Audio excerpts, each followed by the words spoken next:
देखिए, जो मेवात में हुआ, जो दुर्घटना वहाँ हुई, जिस प्रकार से हुआ, ये कभी 1947 में भी नहीं हुआ वहाँ। हमारा हरियाणा में कभी इस किस्म का दंगे कभी नहीं हुए, 1947 में नहीं हुआ। अब सवाल आता है ये क्यों हुआ, इसका क्या कारण है। मेरे को कहने की जरूरत नहीं, राव इंद्रजीत जो उनके वहाँ से सांसद हैं और केंद्र में मंत्री हैं, उन्होंने जवाब दे दिया स्वयं कि भाई आप यात्रा निकाल रहे हो, उसको उनको डंडे हथियार कैसे दिया। कोई कहता है सुयोजित वो थी, परियोजना थी, सुयोजित कांड था, पत्थर थे।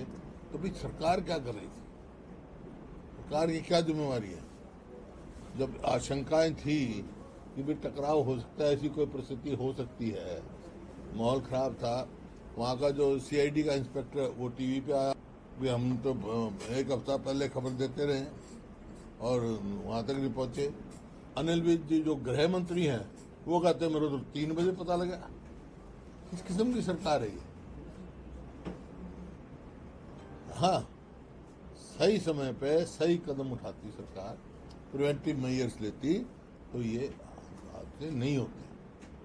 अब जो हुआ है उसमें देखो, बेकसूर लोग भी मारे गए, लोगों की दुकान जलाई गई, कोई मकान टूटे गए। ये बड़े दुर्भाग्यपूर्ण बात है। अब ये है कि मेरी अपील है और सरकार की भी प्राथमिकता ये होनी चाहिए कि भाईचारा कायम करें, जो कि भाईचारा वहाँ का बहुत मजबूत है। हमने हरियाणा का कभी ऐसा किस्म नहीं हो, बहुत मजबूत है। तो लोगों से भी अपील है मेरी, सरकार का भी प्रयास ये होना चाहिए कि भाईचारा कायम करें, शांति कायम करें, कानून व्यवस्था पे वो रखें। और जो ये कहना कोई भाई ये खबर नहीं थी, पुलिस वाले तो कह रहे हैं हमने कर दिया, मैं इस बात से सहमत नहीं हूँ कि जो मुख्यमंत्री ने कहा कि केवल 60-70 हज़ार सिपाही हैं, 3 लाख करोड़ों की कैसे, 3 लाख न 3 करोड़ की कैसे सुरक्षा दे सकते हैं हर व्यक्ति। सरकार की जिम्मेवारी है सुरक्षा देना। और मैं बार बार इसी वास्ते कहता हूँ, हरियाणा में हर आदमी अपने आप को असुरक्षित महसूस कर रहा है क्योंकि सरकार अपने कम नहीं करी। और पुलिस पुलिस सक्षम है हमारी काफ़ी, अगर लेकिन ये है उसको सही दिशा निर्देश हों तो वो पूरे उससे काम करती, काबिल है हमारी पुलिस में, काबिलियत है। कभी हमारे समय कभी ऐसा नहीं हुआ, समय पे सही कदम उठाएंगे, सही सरकार की सब दिशा निर्देश जाएगा तो रहेगा। तो इस वास्ते तो शांति कायम करने का और पीस करने का है, और आपस में भाईचारा मजबूत करने का। फेल, टोटल फेल सरकार, विफल सरकार। सरकार ने अपनी जिम्मेवारी नहीं। जब यह कहते हैं सुरक्षा कर ही नहीं सकते हैं, तो इससे ज़्यादा फेलियर क्या होगा सरकार को। और इस किस्म की सरकार को सरकार में रहने का कोई औचित्य नहीं है, कोई अधिकार नहीं। ये इस किस्म के दंगे कोई होते हैं तो इसमें किसी भी पक्ष का लाभ नहीं होता, किसी भी पक्ष का लाभ नहीं होता। नुकसान किसका होता है, नुकसान लोगों का, प्रदेश का और आर्थिक नुकसान होता है। अब वहाँ ये हुआ, गुड़गांव में एमएनसी ने एक एक महीने की छुट्टी कर दी।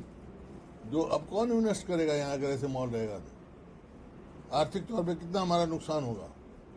अगर माहौल जब भी होगा, माहौल सुधारो ताकि हम विकास कर सके।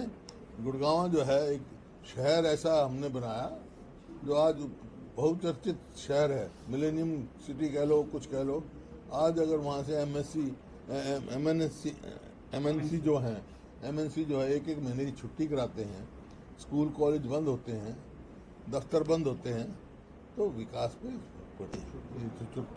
उन्हीं को जो भी मैं अपील कर रहा हूँ कि भाई भाईचारा बनाओ, भाईचारा मजबूत है, किसी का लाभ नहीं होगा इसमें। ये राजनीति का विषय नहीं है, ये तो हमारे विकास का है, आपस में भाईचारे का है। समझे ना। इसमें तो आज ये है सबको, जो भी मान लो जो भी कदम उठाएगी सरकार भाईचारा बढ़ाने के लिए भी उठाएगी, हमारा जो सहयोग मांगेंगे हम देंगे। विधानसभा स्तर पर अभी होगा तो विधानसभा में ये मामला उठाएंगे लोग? कुदरती बात है, उठेंगे जब हर आदमी कंसर्न है इससे। 25 अगस्त से है शायद विधानसभा में। डॉक्टर साहब के उसमें उठाएंगे डॉक्टर साहब। राहुल गांधी को सुप्रीम कोर्ट से जो है राहत दे दी है। देखिए, वो तो हमने पहले ही कहा था, जीत सदा सच की होती है। जब ये फैसला आया, मैं भी फौजदारी का वकील रहा हूँ, जो फैसला है उसी टाइम मैंने कहा था ये फैसला सस्टेन नहीं हो सकता, सस्टेनेबल नहीं है ये फैसला। और जैसे आप सुप्रीम कोर्ट ने भी कहा कि भाई सजा तो कर दी, जो ऐसी सजा डिफेमेशन में मैक्सिमम सजा 2 साल की है, आज तक किसी केस में नहीं हुई। इसी वास्ते सुप्रीम कोर्ट ने भी कहा भी क्या कारण थे सजा देने के, क्या सजा तो बताएं, तो मैक्सिमम सजा देने का, तो इस वास्ते स्टे कर दिया है।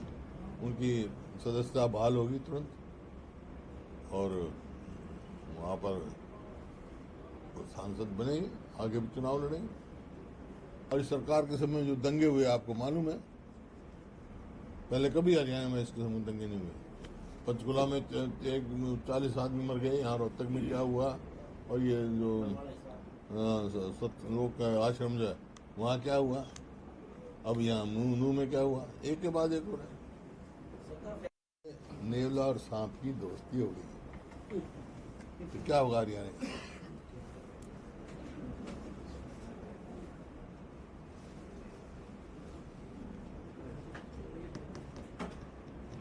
नेवला साहब का गठबंधन हो गया, ये क्या होगा?